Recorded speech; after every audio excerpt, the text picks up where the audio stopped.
outro do outro, un pescado. Collíamos o pescado unhas veces, outro de pechogrito, outro de touciño. O caldo non fallaba nunca. O caldo. E carne? A carne tampouco había.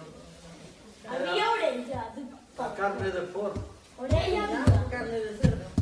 El lengua, orella y lengua había de porco. De porco, sí. Sí, de todo que os criados. A ver, Joel. Tamén usaban pulpo de comer. Como? Tamén usaban pulpo de comer.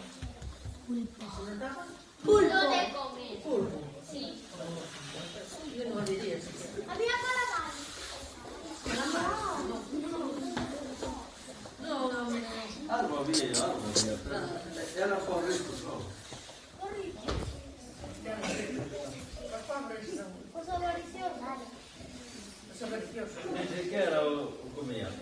Teníamos que traballar os pobres por rico.